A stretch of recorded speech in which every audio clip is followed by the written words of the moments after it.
programang ito ay rated SPG. Striktong patnubay at gabay ng magulang ang kailangan. Maaaring may masiselang tema, lengguwahe, karahasan, sexual, horror o droga na hindi angkop sa mga bata.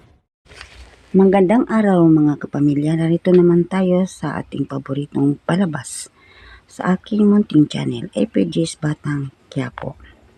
Nang dumating ang mga tauhan ni Lucio, ano ang nangyari sa iyo?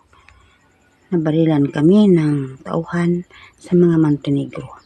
Yun nga ang sinabi ko sa iyo, Lucio. Malaki ang pwersa ng mga Montenegro. Ang sabi ni Angkong, kailangan magkasama tayo ni Tanggol. Nasaan si Dikalangan? Nahuli ng mga pulis. Parigor, parang pinag-initan ka ni Suarez. Oo, ginawa ko na ang lahat, pero parang wala, bali lang sa kanya. Pero nang nalaman ni Colonel Suarez na si Dikulangan ay nahuli, nakalabas kay may nagpiyansa sa kanya at kasama tayo. At sa kabilang banda naman, nagbigay si boss ng pera sa mga taga-bundok at sabi niya, kung mayroon kayong kailangan, tumawag lang kayo, kay pupunta muna ako sa Manila. Mabuti na tao si Tanggol. Sinabihan niya si boss na bigyan tayo ng pera na malaki. Apo Manuel. At sa kabilang banda naman, si Madonna ay naawa sa mga tao na pinabinta ng tiki na gold bar.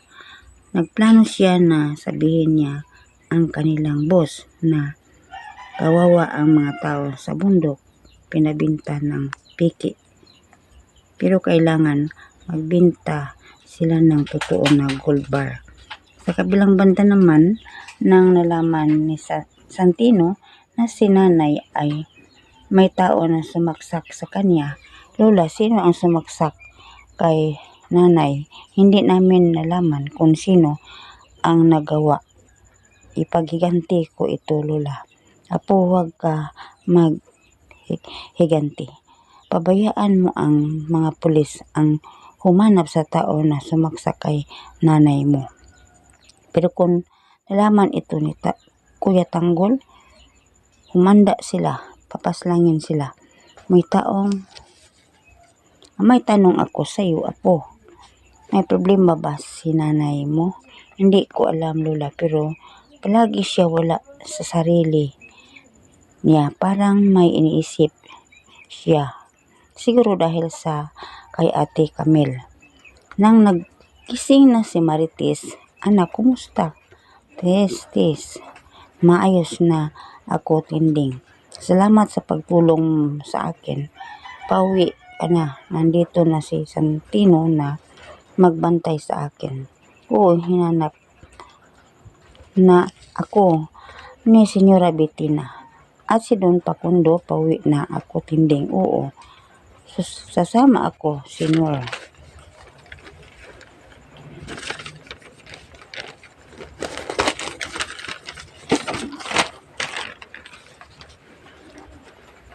Doon naman si Santino na nagbantay kay Tess sa anak ko.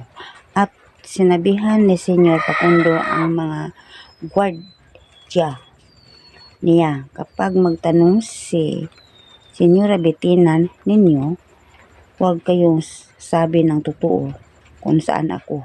Sabihin lang ninyo na mayroon akong meeting. Oo, Senyor.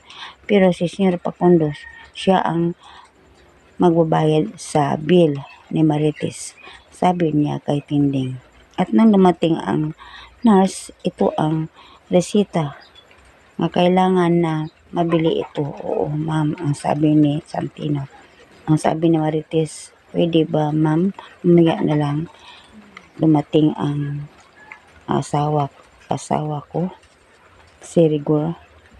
Sige ha, kailangan na mabili ito para sa iyo, ma'am, ang sabi ng nurse. Nang hanap si Santino kay tatay niya, nagdalaw si Ramon kay Marites. Is, kumusta ka? Ano ang ginawa mo? Bakit nandito ka?